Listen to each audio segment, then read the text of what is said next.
నమస్తే, welcome to #you. నేను మీ రాజేష్. 30కి పైగా సొంతంగా ఆడియో రికార్డ్స్ చేశారు. అట్లాగే అన్నమయ్య పైన కీర్తనల పైన ఎన్నో పుస్తకాలు రాశారు. వీరు చేస్తున్నటువంటి ఎన్నో పనులు సామాజికంగా చాలా వరకు యూనివర్సిటీల్లో డాక్టరేట్ల కోసం పరిశోధనలు కూడా చాలా మంది చేశారు. అట్లాగే రైతుల కోసం, యువ రైతుల కోసం కూడా ట్రస్ట్ని ఏర్పాటు చేసి అవార్డ్స్ ఇచ్చారు. అట్లాగే వారి పుట్టినరోజు సందర్భంగా ఎస్సీలు, ఎస్టీలు, బీసీలకు కూడా అమరావతి రైతు ఉద్యమంలో కూడా పాదపూజ చేసి మరి వరకు చేనేత వస్త్రాలు కూడా సమర్పించినటువంటి ఘనత. మరోవైపు రైతు ఆత్మహత్యలపైన కూడా నిరంతరంగా పోరాడుతూనే ఉన్నారు. ఏది చెప్తారో అదే చేస్తారు, ఏది చెప్పాలుందో అదే చెప్పేస్తారు, కుండ బద్దలు కొట్టి మరి చెప్తారు. అట్లాగే ఏది చేశారో అదే చెప్తారు కూడా. మరోవైపు అన్నమయ్య చెప్పినటువంటి సిద్ధాంతాలకు కట్టుబడి కొంత సామాన్య జీవనతాన్ని కూడా కొంత త్యాగం చేసినటువంటి వ్యక్తి. అట్లాగే పరమ గురువులు బాటలో జీవనాన్ని సాగిస్తూ సాధనలో ముందుకు సాగుతున్నారు. మాట సున్నితంగా ఉంటుంది, గానం మాత్రం అమృతంగా ఉంటుంది. బాట ఆదర్శం, భావం ఆచరణీయం. ఆమె ఎవరో కాదు, మనందరికీ సుపరిచితురాలు. ఎన్నో ఏళ్లుగా, దాదాపుగా 25 ఏళ్ళు తన వ్యక్తిత్వ జీవితాన్ని కూడా పక్కన పెట్టి ధార్మిక జీవితంలో ధార్మిక ప్రచారం కోసం పనిచేస్తున్నటువంటి ఆధ్యాత్మికవేత్త, ప్రముఖ గాయని అమ్మ కొండవీటి జ్యోతిర్మయ్య గారు మనతో పాటు ఇవాళ ఇంటర్వ్యూలో జాయిన్ అవుతున్నారు. మాట్లాడదాం. నమస్తే అమ్మ. నమస్తే నాన్న. సో ఇవాళ ఎన్నో విశేషాలు మీతో మాట్లాడుకోబోయే ముందు, మీరు మాతో పంచుకోబోయే ముందు ఒక చిన్న కీర్తన తోటి ఇంటర్వ్యూ స్టార్ట్ చేద్దాం. తప్పకుండా. మొదల శ్రీ వెంకటపతికి చేయెత్తి మొక్కిన మాత్రము లోపలని పదిలపు షోడశ దానయాగములు పంచమహాయజ్ఞంబులును వదలక సాంగంబులుగా చేసిన వాడే కాడ పలుమారు మది నుండి కాయ క్లేశము మాటికి మాటికి తనకేలా త్రికరణ శుద్ధిగా చేసిన పనులకు దేవుడు మెచ్చును, లోకము మెచ్చును. 1 కోటి గుణితం బగు మార్గములుండగా ప్రయాస పడనీలా త్రికరణ శుద్ధిగా చేసిన పనులకు దేవుడు మెచ్చును, లోకము మెచ్చును, లోకము మెచ్చును, దేవుడు మెచ్చును. మంచి కీర్తన వినిపించారు. చాలా అర్థవంతంగా, చాలా ఇన్డెప్త్ మీనింగ్ ఉంది సంకీర్తనలో. థ్యాంక్ యూ అమ్మ. వాసుదేవనన్న. ఎట్లా జరుగుతుందమ్మా ఆధ్యాత్మిక ప్రయాణం? నా సాధన బాగా జరుగుతుంది గురుదేవుల దయ వల్ల. కానీ ప్రధానంగా ఇప్పుడు జరుగుతున్నటువంటి ఆధ్యాత్మిక లేకుంటే డివోషనల్ విషయం మాట్లాడితే 2 రాష్ట్రాల్లో కానీ ఇప్పుడు వాతావరణం కొంత ఏమైనా పాజిటివ్గా మారిందని అనుకోవాలా? డెఫినెట్గా మారింది, చక్కగా ఉంది. ఒకటి ఏంటంటే ఇప్పుడిప్పుడే మన జాతి మేల్కొంటుంది ఒక రకంగా. అంటే హైందవ జాతి, యావత్ జాతి, హైందవ జాతిని కూడా పర్వాలేదు, యావత్ జాతి మేల్కొంటుంది. ఎందుకనంటే దేశం లేనిదే మనం ఎవరం లేవు, ఒకటి. రెండవది, మన బేసే ఆధ్యాత్మం. అంటే ఆధ్యాత్మం అంటే మన జీవన విధానం అని అర్థం కాదు. ఆధ్యాత్మం అంటే మన జీవితంలో ఆధారమైనటువంటి శృతి. మన జీవనానికి ఏది ఆధారమో ఆ ఆధారానికి ఆధార శృతి అంటాం అన్నమాట. అది లేకుండా మనం బట్టగట్టేది ఏం లేదు ఈ భూమి మీద. తప్పకుండా ఎంతో కొంత మంచి అలవాటు చేయటానికి ఒక్కటేంటనంటే ప్రభుత్వం ఎప్పుడూ కూడా ప్రజలకు ఏం చెయ్యాలని ఆలోచించవలసినటువంటి ఉద్దేశాలు ఎక్కువ ఉండాలి, more than party development. Party development చాలా చిన్నది నిజానికి. ఒక్కసారి ప్రజలకు చేయవలసింది చేస్తే, ఎందుకనంటే రాజు ప్రజలకి తండ్రి లాంటివాడు. తండ్రికి ఒక్కడికే తెలుసు ఆ పిల్లలకి ఏం కావాలో. అలా ఆ దిశలో పనిచేస్తే మాత్రం తప్పకుండా బాగుంటుంది. బాగుంది ప్రస్తుతానికి. మిగతా అంటారా, ఎప్పుడూ ఎవరో ఒకళ్ళు మనల్ని వేలెత్తి చూపేవాళ్ళు ఉంటూనే ఉంటుంటారు. కానీ ఇప్పుడు ఒక ఏపీ విషయం మాట్లాడుకుంటే కూటమి ప్రభుత్వం వచ్చిన తర్వాత పవన్ కళ్యాణ్ గారేమో వైపు సనాతన ధర్మం పేరుతోటి ఆయన కొంచెం ముందుకెళ్ళటం, మరోవైపు టీడీపీ కూడా అట్లా బీజేపీ కూడా రెండు అంటే 3 పార్టీలు కొంత ఒక రకంగా చెప్పాలంటే డివోషనల్ వేలోనే వెళ్తున్నట్టుగా కనిపిస్తుంది. అవును, ఉండాలి. అది లేకుండా మీరు ఏం చేసినా వ్యర్థమే. మనందరికీ కూడా డివోషన్ కావాలి. అంటే ప్రేమగా మెసలటం మొట్టమొదట. అంటే మన ప్రజలు మనకు ఓటు వేసి మనల్ని నెగ్గించి మనల్ని కూర్చోపెట్టారు. ఆ పొజిషన్ రాగానే మనమేమిటో మర్చిపోకూడదు. వీళ్ళందరి దయాదాక్షిణ్యం, వీళ్ళందరూ ఓటేసి ఇటు ఎక్కడెక్కడి నుంచో వచ్చిన వాళ్ళు. ఈసారి మొన్న ఎలక్షన్స్ అందరూ మనం చూస్తే చాలా ఆశ్చర్యపోయినాం. ఏంటి ఇట్లా వచ్చారు, ఎక్కడెక్కడ విదేశాల నుంచి వచ్చి ఓటు వేసి మరీ వెళ్ళారు. వాళ్ళందరి పట్ల మనకి ఎంత కృతజ్ఞత ఉండాలి. అంటే వీళ్ళు ఎంత బాగా పని చేయాలి. కానీ ఆ ఎన్నికలు చూసిన తర్వాత నిజమైనటువంటి నాయకుడిని మరొకసారి ఎన్నుకున్నట్టుగా కనిపించింది. కాబట్టి కూటమి ప్రభుత్వంలో మనం అంటే నాకు పొలిటిక్స్ ఎక్కువ తెలియదు కానీ బేసిక్ గా ఒకటి దేశము ధర్మము అనే వాటిని ఒక బేస్ లైన్ గా తీసుకుని నడిపించడం అనేది చాలా దేశాన్ని ధర్మాన్ని మన భారతదేశాన్ని వేరుగా చేసి చూడలేం కదా. వేరు చేసి చూడలేనటువంటి ఒక ప్రభుత్వపు ఇది ఉన్నప్పుడు తప్పకుండా వి అప్రిషియేట్. కానీ ఎట్లయితే దేశాన్ని ధర్మాన్ని వేరు చేసి చూడలేము, తిరుమల వెంకటేశ్వర స్వామిని మిమ్మల్ని కూడా వేరు చేసి చూడలేము. మిమ్మల్ని కూడా అలా అనుకుంటే అట్లా కదా. అంటే సహజంగా తిరుమల కోసం మీరు చేస్తున్నటువంటి కార్యక్రమాలన్నా లేకుంటే ఆధ్యాత్మిక భావనలో అట్లాగే మీరు కొంత సేవ అంటే భక్తికి మానవ సేవకి ముడిపెట్టి మీరు వేస్తున్నటువంటి అడుగులు చూస్తుంటే కొంత భక్తి ఇస్ ప్రాగ్మాటిజం అన్న. It's a practicality. భక్తి అంటే మనం గ్లామర్ గా నడుపుతున్నాం ఈ రోజున. ఈ భక్తి గ్లామర్ కాదు అని ఎలా తెలుస్తుంది? అంటే భక్తి వెర్రితలలు వేస్తున్నాను. వెర్రితలలు అంటే మూఢత్వం అన్నమాట. భక్తి అంటే పూజ, నివేదన, కైంకర్యం, లేకపోతే ఇంకొకటి. అరే అది కాదురా భక్తి. జ్ఞానం కావాలి దానికి. ఆ జ్ఞానంతో కూడిన భక్తి అయితే నిన్ను ఒక మంచి ఒడ్డుకి తీసుకెళ్తుంది. అలా లేదు, విజయ తీరాలకు చేరుతాం అంతే. ఇప్పుడు అలా లేదు. ఎలా అంటే ఒక మోసపోసినట్టు. ఏంటి, ఒక చెంబులో ఒక బేలీఫ్, ఒక లవంగం వేసి అక్కడ పెడితే లక్ష్మణుడు నడుచుకొస్తుంది. What is all this? ఇలాంటి భక్తిని చెప్తూ ఉంటే ప్రజలు ఏమైపోతారు? ప్రేమేది అసలు అందులో? ప్రేమే భక్తి నాన్న. ఆ ప్రేమ లేకుండా మిగతా వాటన్నిటి మీద ఫోకస్ వెళ్ళిపోతుంది. అంటే పొద్దున్నేసి ఎవడో ఒకరితో కొట్లాడాలి. పూజ చేస్తాడు, ఒక నిమిషం అక్కడ పూజ చేస్తాడు, బయటకు వచ్చి కొట్లాడతాడు. ఇక నువ్వు పూజ వ్యర్థం కదా. అంటే ఎలా నడుస్తుంది భక్తి అని అంటే, నీకేదైనా నేను చేసేస్తే ఇమీడియట్ గా చేసేయాల. రాజేష్ నా దగ్గరకు వచ్చి ఇది నడితే నేను ఇలా అనేసి ఇచ్చేయాలి. అది భక్తి కాదయ్యా. అట చెంబులు నీళ్లు పెట్టి అందులో లవంగం వేస్తే లక్ష్మి రాదయ్యా. లక్ష్మి అంటే మనకున్న ఇంద్రియాల్లో ఉన్నటువంటి ఒకానొక శక్తి. ఆ శక్తిని మనం ఎట్లా పెడుతున్నాం? మీ ఇంట్లో చీపిడి చాట చూడండి ఎట్లుంటాయో. ఏది ప్రాక్టికాలిటీ? ఎక్కడున్నాయి బట్టలు? నేటి యువతంతా అదే ధోరణిలో వెళ్తున్నటువంటి సోషల్ మీడియా. మాకు కూడా చాలా ఆశ్చర్యం. మీరే కాదు, మేము కూడా ఆశ్చర్యపోతూ ఉంటాం. ఏంటి వీళ్ళు ఎట్లా అయిపోతున్నారు? సోషల్ మీడియా చూసి అమావాస్య ధ్యానం అంటే అమావాస్య ధ్యానం చేసేస్తారు, పౌర్ణమి ధ్యానం అంటే. అరే దాని వెనక ఉన్న చాలా విషయం ఉంది, దాన్ని చూసుకోండి, తెలుసుకోండి.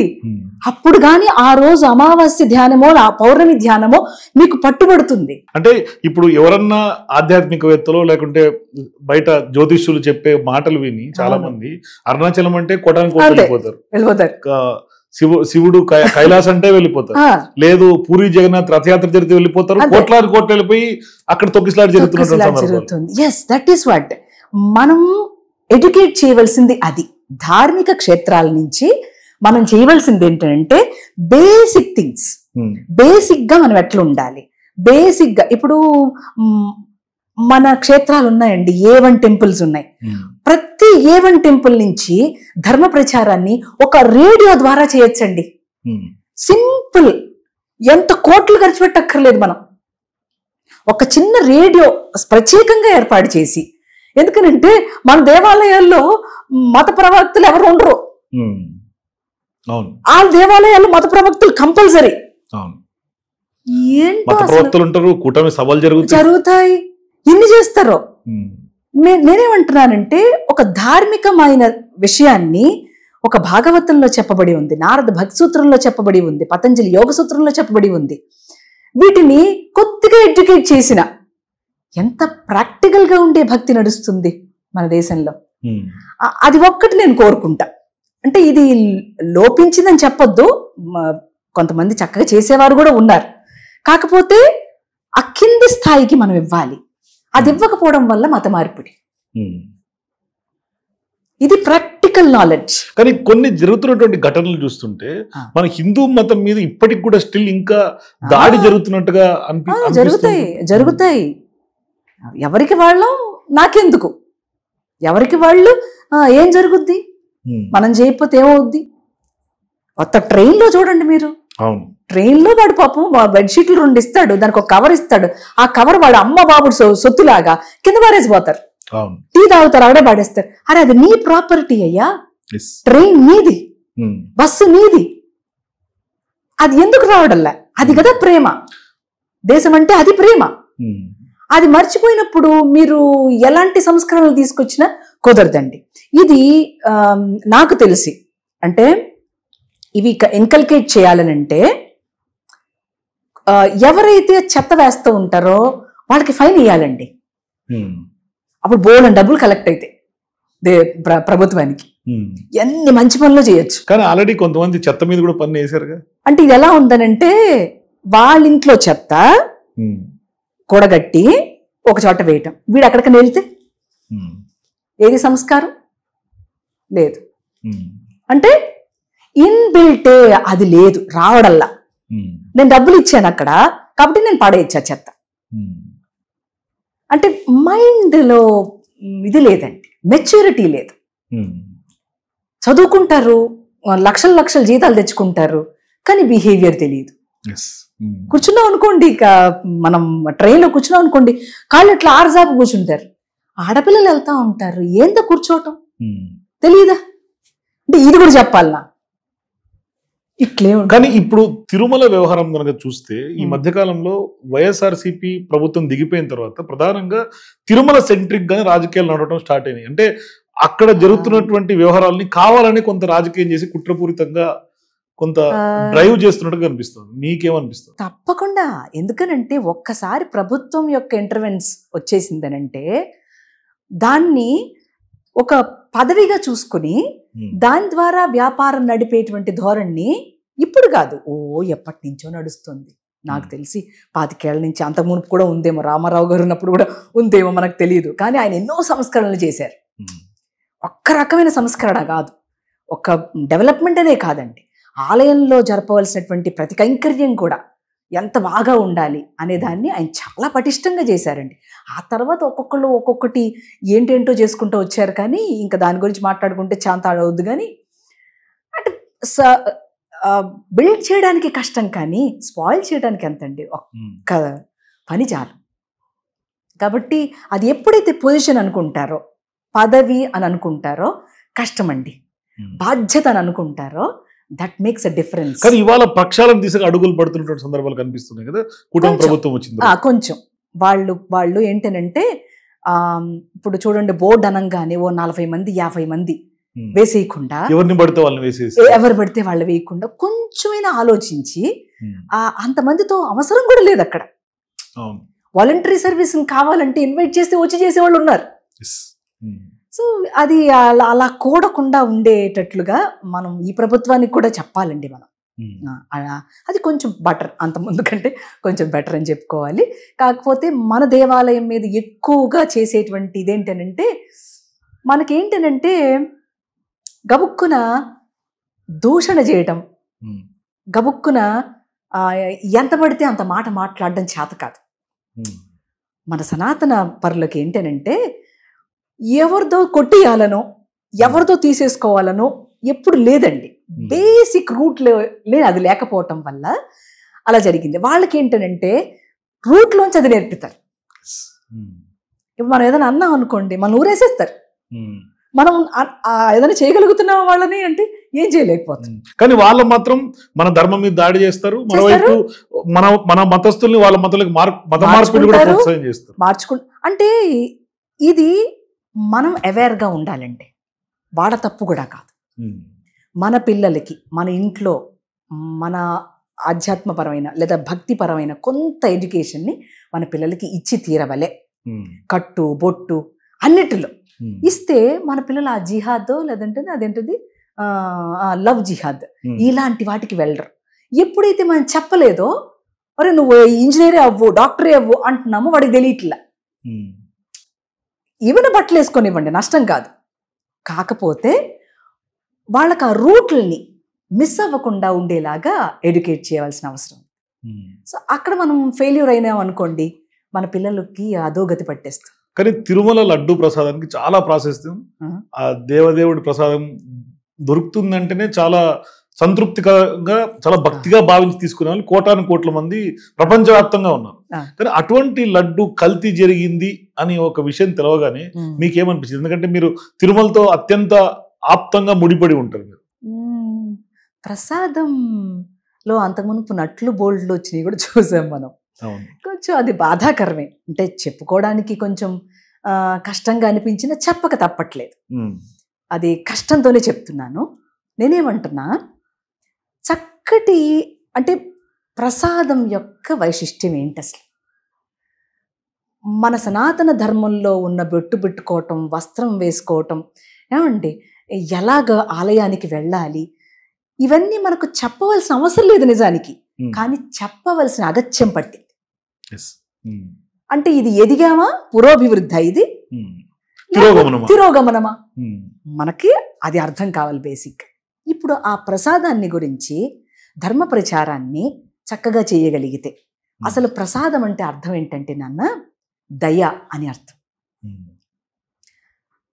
మనం మామూలుగా ఒక వంటకాన్ని వండిన తర్వాత అది మనమే తిన్నాం అనుకోండి, మన పొట్టకి ఎవరికి ఇవ్వకుండా, అది మన స్వార్థానికి తింటున్నది. అదే తిండిని మన ఇంట్లో మన స్వామివారికి ఇంత అక్కడ పెట్టి మళ్ళీ తిన్నాం అనుకోండి, అది ప్రసాదం అయిపోతుంది. దాంట్లో ఉన్న స్పిరిట్ అంత గొప్పది. ఇప్పుడు అది స్వామివారికి ఇచ్చిన ప్రసాదం.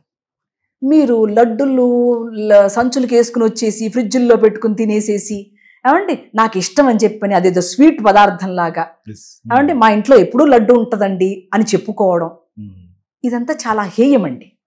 ప్రసాదాన్ని ప్రసాదంగా తీసుకోవాలి. ప్రసాదం అంటే దయ అని చెప్తున్నా కదా మీకు. ఇప్పుడు ఆ దయ ఎలాంటిదనంటే, మీరు ఆ ప్రసాదాన్ని స్వీకరించిన తరువాత మీ నోట్లోకి వెళ్ళిన తర్వాత అది ఎక్కడా మలంగా మారకూడదు. అది ఎక్కడ మలంగా మారకూడదు. అది మీ నెత్తురులో కలిసిపోవాలి. అది ప్రసాదం అంటే. దాన్ని గురించి చెప్పవలసింది ఎవరండి? క్షేత్రాలే చెప్పాలి, వాళ్ళే ఎడ్యుకేట్ చేయాలి. అప్పుడు ఆ ప్రసాదాన్ని చాలా పవిత్రంగా స్వీకరిస్తారు. అలా కాకుండా నాకు ఇష్టమే ప్రసాదం అంటే లడ్డు తింటామా, తప్పు కాదు. ఆ భావాన్ని తీసుకొస్తే అటువంటి లడ్డూకున్నటువంటి పవిత్రతను కూడా భంగం కలిగించారు. అలా చేస్తే ఏమవుద్దనంటే, లడ్డూ ప్రసాదాన్ని అంత క్వాంటిటీలో వాళ్ళు అసలు ప్రొడ్యూస్ చేయక్కర్లా. మేమేం చెప్తున్నాం, పరిష్కారం చెప్తున్నాం, వాళ్ళకి అది నచ్చదు. అందుకనే కదా ఇప్పుడు నెక్స్ట్ అక్కడ తిరుమలకు వెళ్ళిన వాళ్ళకి 2 లడ్డులు మాత్రమే ఇస్తున్నారు అని కూడా ఇస్తారండి. మరి బ్లాక్ లో ఇస్తారు కదా వాళ్ళ. మీకు కావాలంటే బ్లాక్ ని అరికట్టే కూడా కొన్ని మార్గాలు ఉంటాయి. అన్ని చేస్తారు. నేనేమంటున్నా, రూట్ ని పట్టుకోండి. అప్పుడు వాళ్ళ భక్తులు మా మనసులో ఉన్న స్వభావం మారుతుంది. అది ప్రసాదం అని స్వీకరించేటువంటి ఆ పవిత్రతని ఇంకా లోతుగా గుర్తిస్తారు. ఇలాంటి సంస్కరణ మనం చెయ్యాలి. జరుగుతుంది, కల్తీ జరగదని కాదు, కల్తీ జరుగుతుంది. ఎందుకనంటే అంత నెయ్యి ఎక్కడ ప్రొడ్యూస్ చేయగలం, ఊహ చేయండి. కానీ కల్తీ జరుగుతుంది, కానీ ఆ ఆవు నెయ్యిలోకి జంతువుల అవశేషాలు కలపడం అనేది ఇంకా కష్టం కదండి. ఇలాంటివి ఇంకా బాధ కలిగిస్తాయి కదా. రైతులందరూ కూడా కొంచెం నెయ్యి ఇచ్చినా కూడా బ్రహ్మాండమైన నెయ్యి స్వామివారికి వస్తుంది. అట్లా ఎంతోమంది రైతులు ముందుకొచ్చారు. సో నేనేమంటున్నానంటే అది ఎవరి చేతుల్లో ఉండాలో వాళ్ళ చేతుల్లో ఉండాలి. క్షేత్రాలు, ట్రస్ట్ బోర్డులు ఎవరికి ఇవ్వాలో వాళ్ళకి ఇవ్వండి. ఎవరు అక్కడ పర్యవేక్షణని కరెక్ట్గా చేయగలుగుతారో వాళ్ళ జీవితాన్ని డెడికేట్ చేయాలి కదండి. లేక అది పొజిషన్ అనుకుంటే ఎవరు ఏం చేయగలం? ఎన్ని ప్రభుత్వాలు వచ్చినా ఏం చేయలేదు. దాని పరిష్కారాలు రావు. డెడికేటెడ్గా ఒక 10 మంది ఆ ట్రస్ట్ బోర్డులో పనిచేస్తే తప్పకుండా బోర్డు అన్ని సంస్కరణలు వస్తాయి. నాకు తెలిసే కొంతమంది ట్రస్ట్ బోర్డులో ఉన్న వాళ్ళు టికెట్లు ఇస్తారు, వీళ్ళకి ఇన్ని టికెట్లను ఉంటాయి దర్శనాలకి. వీళ్ళు అవి అమ్ముకోవడానికి నానా అగచాట్లు పడతారు. ఇది అవసరమా? ఈ మైండ్ సెట్ మార్చాలంటున్నా నేను. ఇది తప్పు, వద్దట్లాగా. మీకు ఇచ్చారు మంచిదే, ఆ మంచి కాస్ట్ కోసం ఉపయోగించండి అది వాటిని, అట్లా ఉపయోగించకూడదు. కానీ ఉన్నది ఉన్నట్టుగా మీరు ఏమీ దాచిపెట్టుకోకుండా మీరు మాట్లాడుతుంటే మీకు శత్రువులు పెరిగే అవకాశాలు లేరా? పెరుగుతారండి, ఎందుకు పెరగరు? పెరుగుతారు, అనవసరంగా కమెంట్ చేస్తారు. మరి సత్యం అంటే ఎలాంటిదంటే కఠోరమైనది సత్యం కాదు, సత్యమే కఠోరమైనది. ఎందుకంటే మీ మనసు అలా స్వచ్ఛంగా ఉన్నది ఉన్నట్టుగా మాట్లాడే తత్వం మీది. అంటే మరి ఆ సత్యం అట్టగే ఉంటుంది నాన్న. మనం వాళ్ళు బాధ పెట్టాలని మాట్లాడట్లా. మన భావం ఏంటి? లోపల లోతైన ప్రేమ ఉంది, అది బాగుపడాలి. బాగుపడాలి అంటే నాన్న ఇది కాదు, మనం ఇంకొంచెం బెటర్ అవుదాం, అందరికీ అన్నీ వస్తాయి, అన్నీ దొరుకుతాయి, కొంచెం మనం విశాల దృక్పథంతో ఉండాలి. అదే భక్తి. ఆ ప్రాగ్మాటిజంని మానేసి మనం ఎటెటో పోతూ ఉంటే నా తాలూకు వాళ్ళు 1000 మంది వస్తే వాళ్ళకి దర్శనం చేయించి, ఈఓ గారికి ఏమో ప్రభుత్వం వాళ్ళు ప్రెషర్ చేస్తే ఒక 1000 మందికి దర్శనం చేయించి పాపం వాళ్ళు డ్యూటీలు కూడా చేయనీయట్లేదు. తప్పు కదా, కేవలం దర్శనాలకే పరిమితం అయిపోతారు. పాపం వాళ్ళు బాధ్యతే చెయ్యాలా? వీళ్ళని పట్టుకుని వీళ్ళ మాట వినకపోతే ఈ పోస్ట్ ఎక్కడ పోద్దు అని భయపడాలా? ఇంత భయపడుతూ పని చెయ్యాలా అసలు? కానీ మీ సంకీర్తనలు కానీ మీ ఆధ్యాత్మిక మార్గంలో చాలా వరకు ఎప్పుడు సామాజిక కోణాన్ని కలిపినటువంటి దృక్పథమే ఉంటుంది. అంటే ఎక్కడ ఎందుకు సామాజిక కోణాన్ని మీరు కృషిస్తూ ఉంటారు పదే పదే? దానికి కారణం ఏంటంటారు? అన్నమయ్య చెప్పాడు ఈ మాట.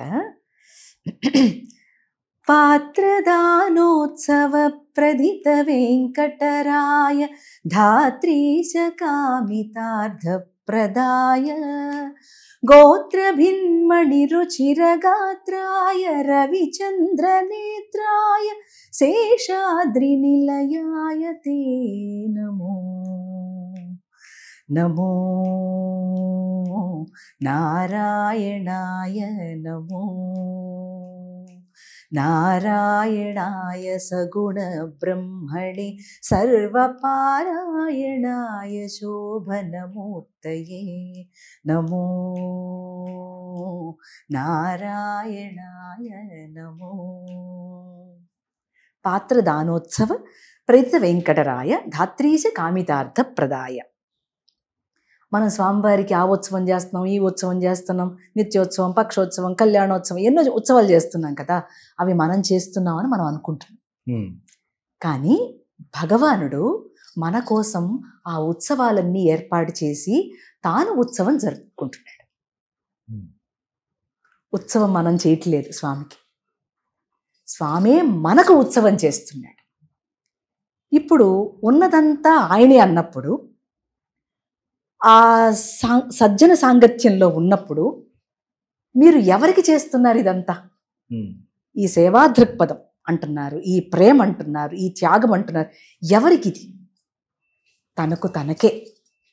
ఎవరు చేస్తున్నారో తనకు తనకే సేవ చేస్తున్నా ఉంటారు. ఎవరికి సేవ చేస్తున్నారండి? బోర్డు ఉందనుకోండి, ఎవరికి సేవ చేస్తున్నారు వాళ్ళు? అందరిలో ఉన్నటువంటి వాసుదేవుడికి, అంటే మీలో కూడా ఉన్నాడు. ఇప్పుడు సేవ ఎవరికి చేస్తున్నారు? You are not doing. ప్రత్యేక ఏం సేవ చేయట్లా, నీకు నువ్వే చేసుకుంటున్నావు సేవ. అది పరమాత్మ సేవ. ఇంతటి స్పిరిట్ని మనం అందరిలో కలిగించడం బహు కష్టం అండి, చాలా కష్టం. అది ఎంతో కొంత ఆధ్యాత్మ సాధన ఉండి, కొంత సాధన చేస్తూ దాన్ని అనుభవిస్తూ ఎందుకు ఇన్ని వేల సంకీర్తనలు, ఎందుకు ఇంత ప్రయాస, ఆ భక్తిని గురించి ఎందుకు అంత తపన పడి తాపత్రయపడి చెప్తున్నాడు ఆయన. ఇన్ని వేల కీర్తనలు అవసరమా? 2 కీర్తనలు 3 కీర్తనలు అయితే సరిపోయేవే. ఇన్ని పదార్థాలు తినడానికే కావాల్సి వచ్చినప్పుడు మనిషికి భౌతికంగా, ఆధ్యాత్మ ప్లేన్లో ఒక్కొక్క ప్లేన్ని క్రాస్ చేయడానికి ఎన్ని కీర్తనలు వాడు పాడుకుంటే, వాడు జన్మాంతరం, ఒక జన్మ కాదు ఈ సాధన, జన్మాంతరం పాడుకుంటే వస్తుంది. కాబట్టి ఏ సేవ నేను చేయట్లేదు నాన్న, ఏ సేవ నేను చేయట్లేదు. అది అది నాకు నేనుగా చేసుకుంటున్నటువంటి సేవ. ఎందుకనంటే భగవంతుడే మనలో ఉండి తనకు తాను సేవ చేసుకుంటున్నాడు. దాన్ని మనం ఎక్స్పీరియన్స్ చేయడానికే ఈ ఫిజికల్ బాడీ. అంతేగాని మీకు మీరు చేసుకుంటే స్వార్థం అనుకోరా మళ్ళీ? ఈ అండర్స్టాండింగ్, ఈ పర్సెప్షన్లో చాలా తేడా ఉంది.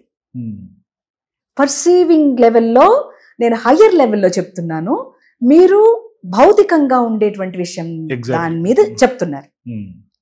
అంటే ఏ సేవ మనం చేస్తూ ఉన్నామో అది మనం బాగుపడడానికి తప్ప ఇతరులను బాగు చేయడానికి కాదు. Basic point.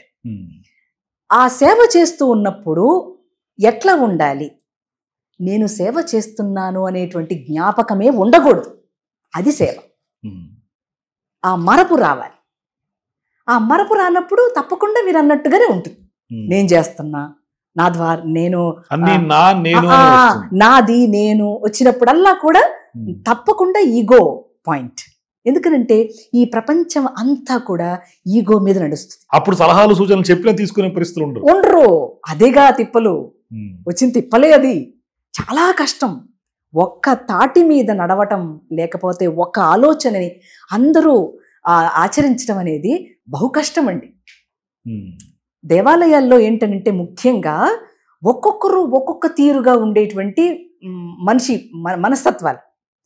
వీళ్ళందరూ ఒక దాని మీదకి రావాలి అని అంటే ఇది మనకి ఎంత కష్టమైన పని అండి.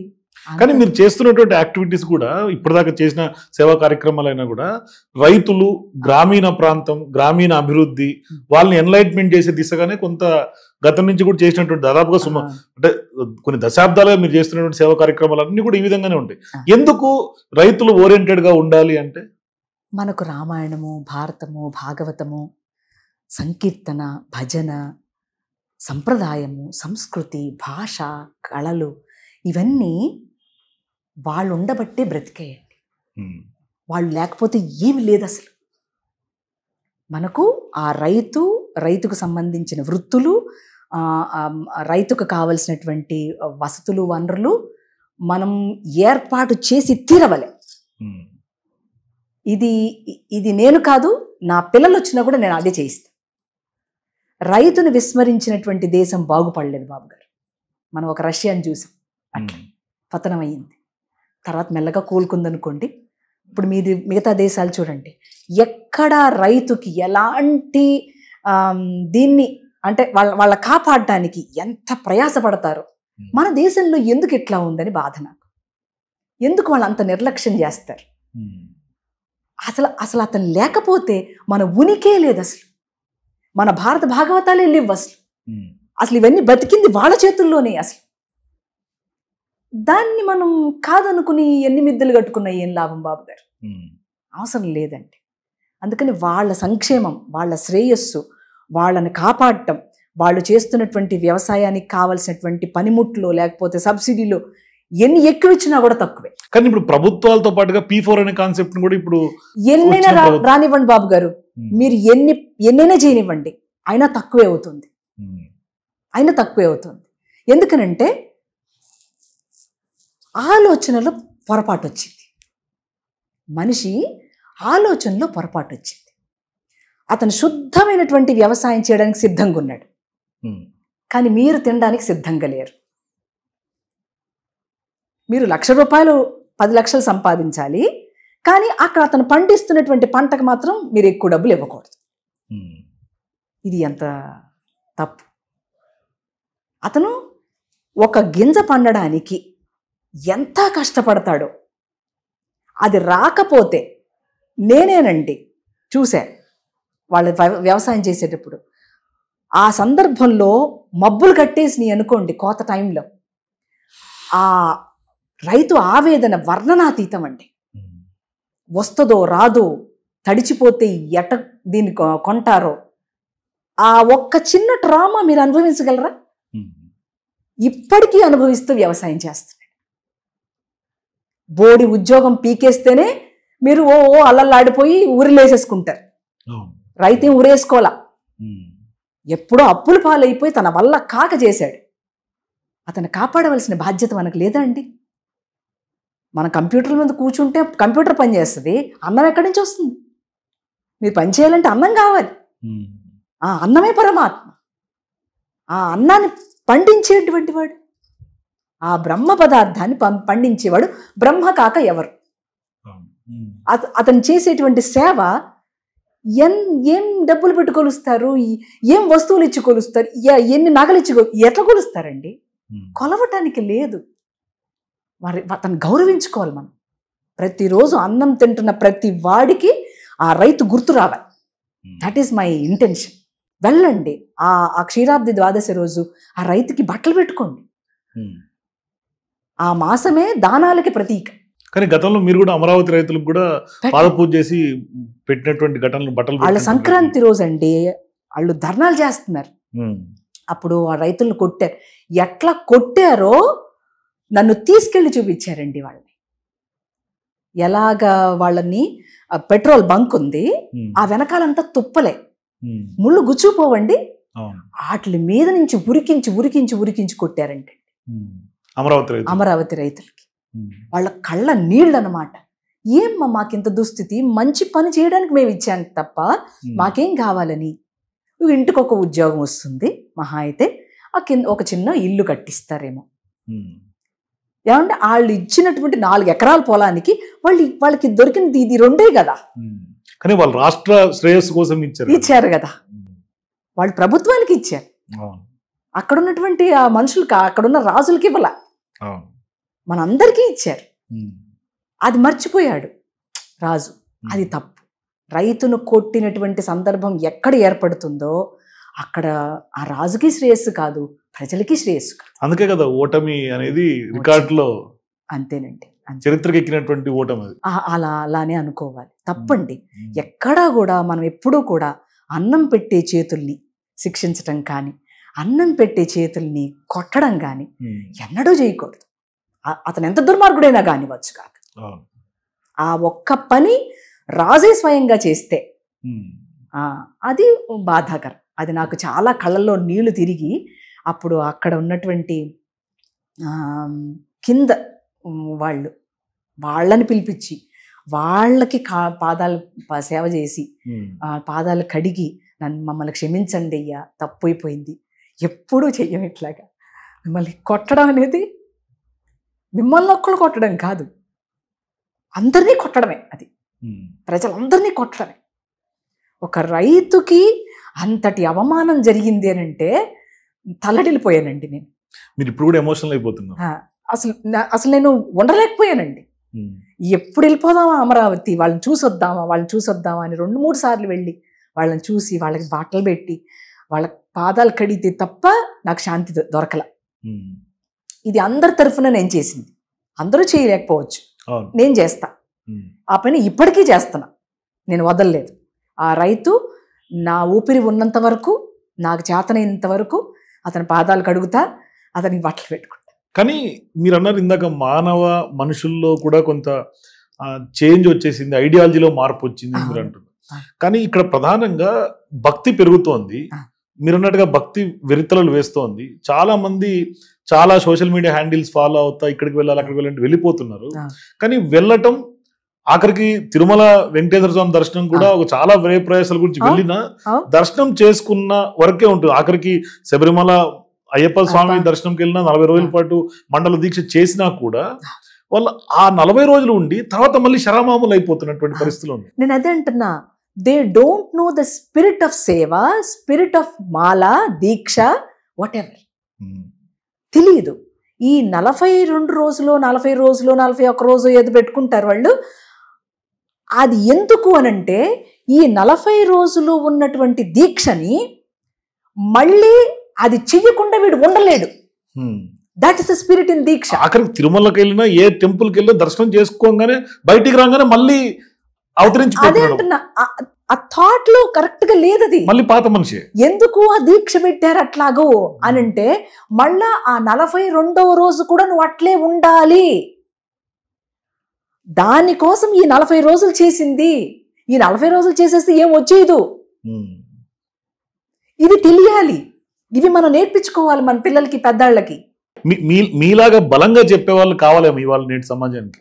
బాబు గారు, అది మానవుడికి ఉన్నటువంటి పరిణామంలో ఉన్న డిగ్రీ యొక్క తేడా వల్ల అర్థం అవ్వటం, అర్థం కాకపోవటం ఉంటుంది.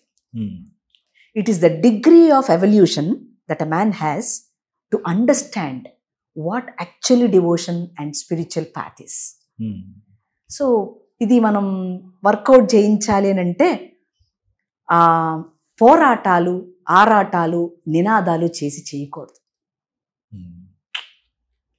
They will not work. ఇది శుద్ధ సత్వగుణం మీద పని చేయాలి. అలా పని చేయడానికి చాలామంది ఉన్నారు. వాళ్ళని ఉపయోగించుకోండి అంతే. ఏం అక్కర్లేదు. ఏ ప్రభుత్వాలైనా సరే, ఇప్పుడున్న ప్రభుత్వం, వచ్చే ప్రభుత్వం, ఇంకా ప్రభుత్వం, ఏ ప్రభుత్వం అయినా ధార్మికతతో ఉండి వాళ్ళు ఏదైనా ఒక మంచి సూచన చేస్తే వాళ్ళకి పోస్టులు కూడా ఇవ్వక్కర్లేదు చెప్తున్నా.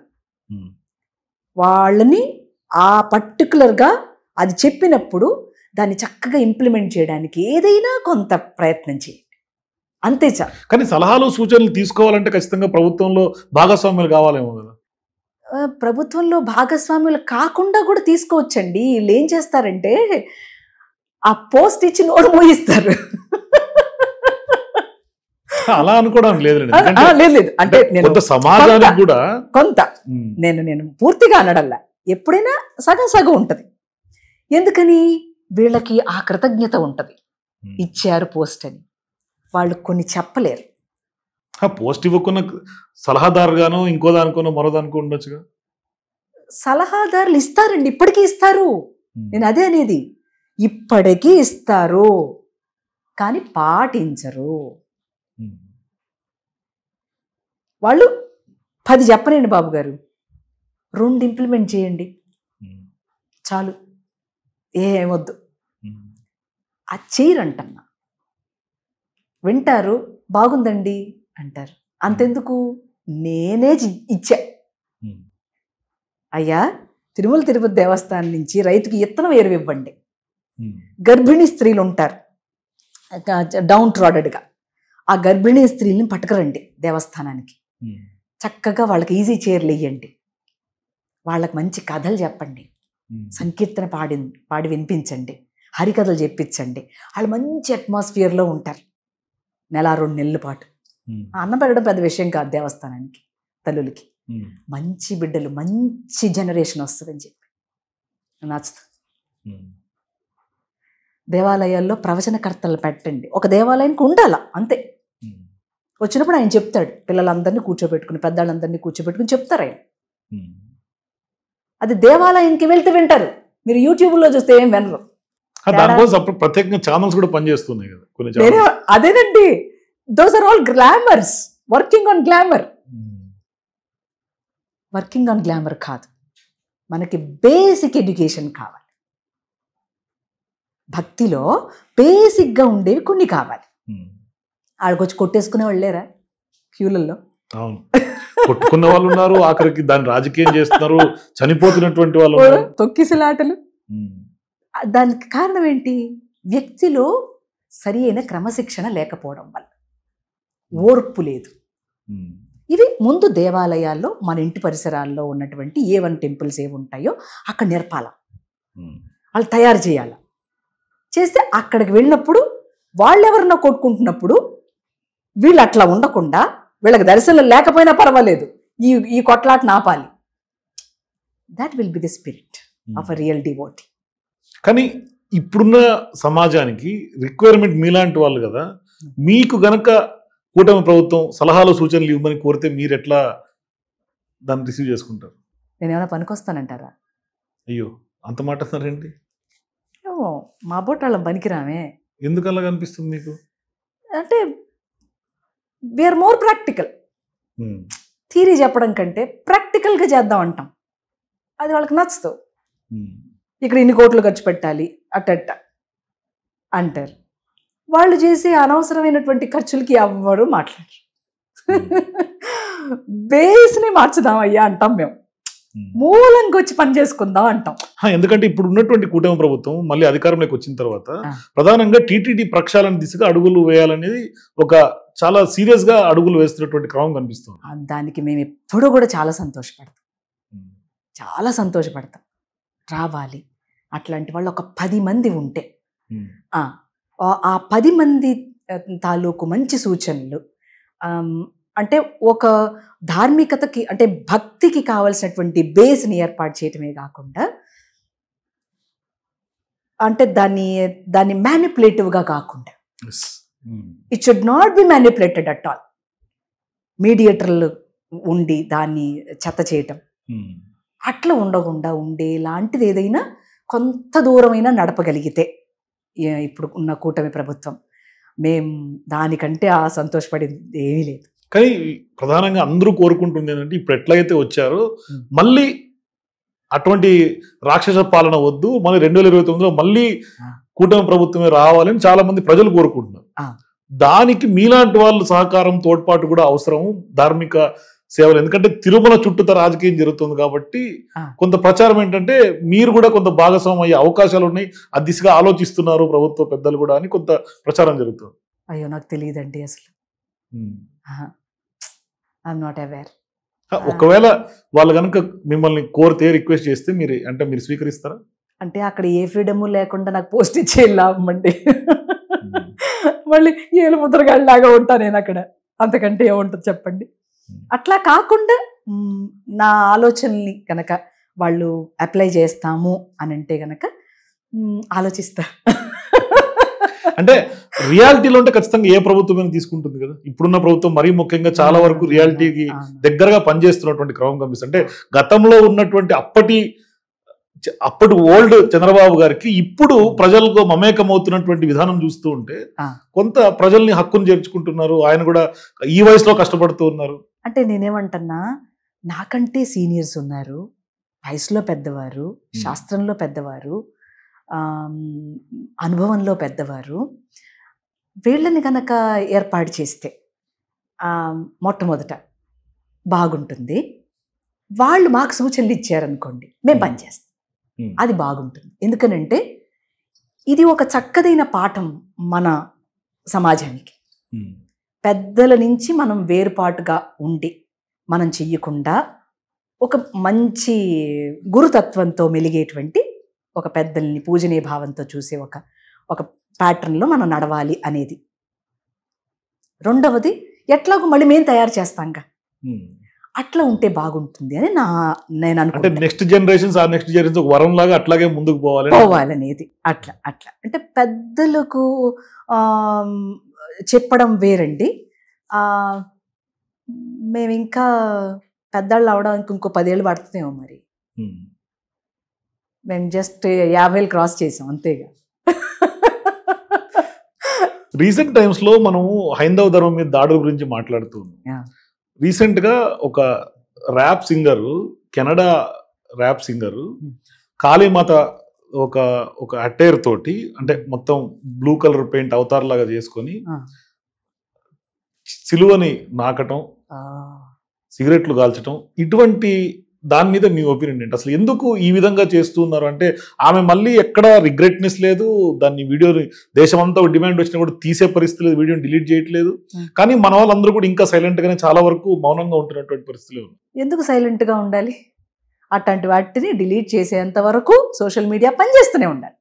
బేసిక్గా నాకు తెలియదు, ఎందుకంటే నేను నా సాధన చూపిస్తాను, అట్లాగే చూపిస్తే కనుక మీకు కూడా అర్థమవుతుంది. అలాగే హైందవ సంస్కృతిలో భాగంగా బొట్టు పెట్టుకోవటం, బ్లూ కలర్ అమ్మవారి లాగా వేషధారణలోటి మన ఇండియన్ ట్రెడిషన్ గా ఉండి అట్లా సిలువని లీక్ చేయటమైనా, లేకుంటే ఆ విధంగా ఒక యాజ్ ఎ మహిళగా ఒక ఆధ్యాత్మికవేత్తగా మీరు ఎట్లా ఫీల్ అవుతారు అటువంటి పరిస్థితులు?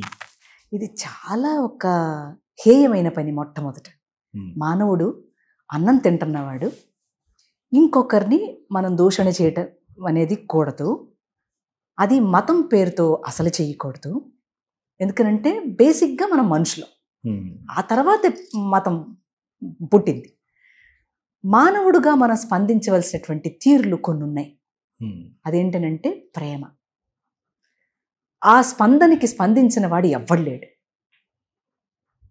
ఇప్పుడు ఇలాంటి పని చేసినప్పుడు ఏమవుతుందనంటే దాదాపుగా ఇది ఎలా అవుతుంది అనంటే రిలీజియస్ ఫైట్ లాగా నడుస్తుంది.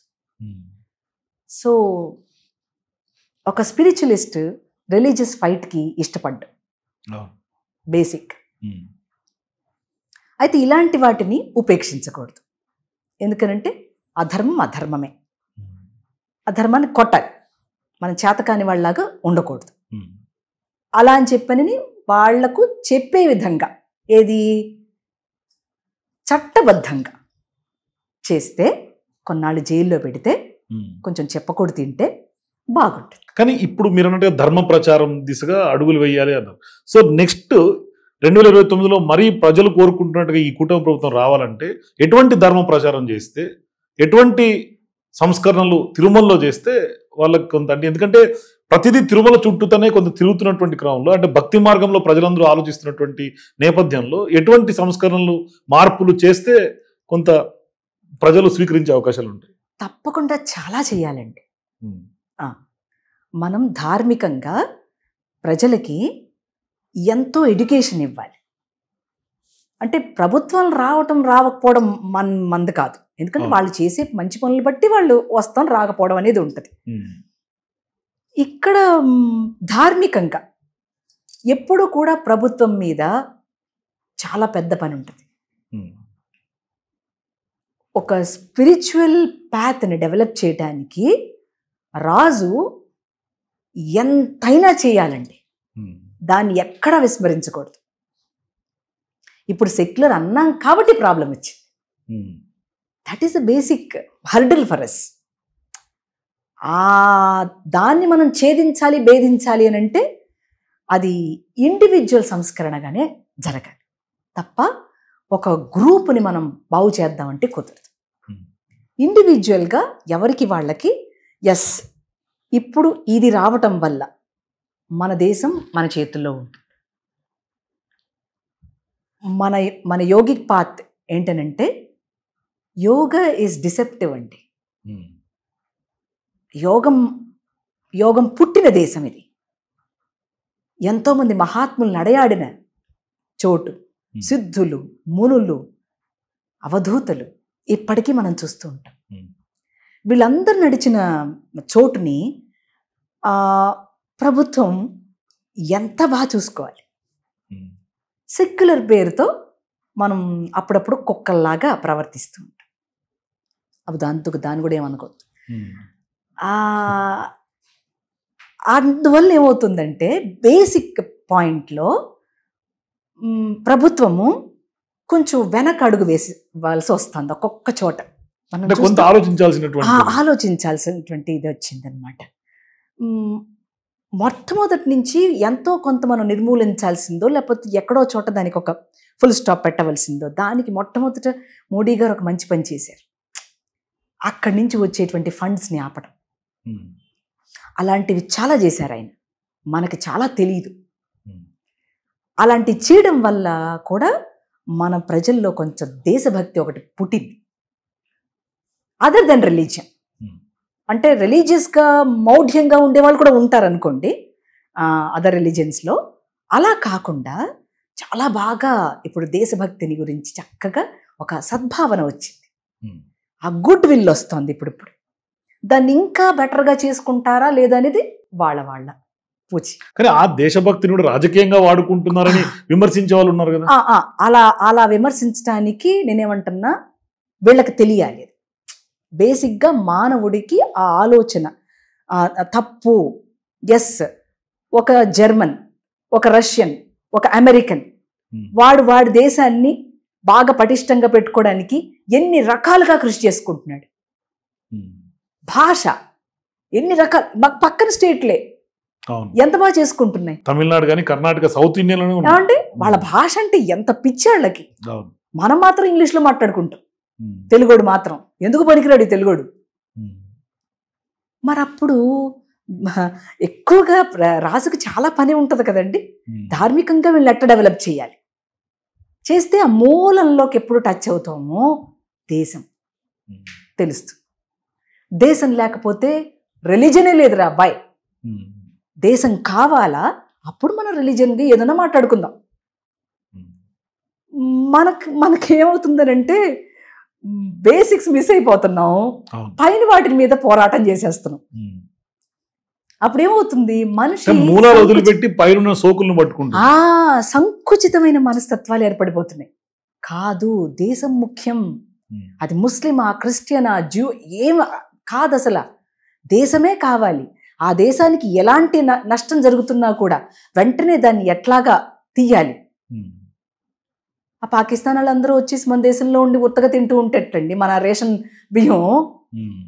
మన కోసం, మన ఉద్ధరణ కోసం చేసుకుంటే అది కూడా కాదంటే ఎట్లాగూ మీ తాలూకు మనుషులకి అందట్లేదు. అది నిరుపేదలకు, మీ వాళ్ళకే, మీ రిలీజియస్ పర్సన్స్కే వాళ్ళకే అందట్లేదు అది. మరి అలాంటప్పుడు మనం ఆలోచించాలా, ఆలోచించకూడదు ఆ దేశం అన్న మాటకు. థ్యాంక్ యూ అమ్మ, మీ అమూల్యమైనటువంటి సమయాన్ని మాకు ఇచ్చినందుకు. సో ఇది అమ్మ కొండవీటి జ్యోతిర్మయి గారితో exclusive interview. For more videos please watch #.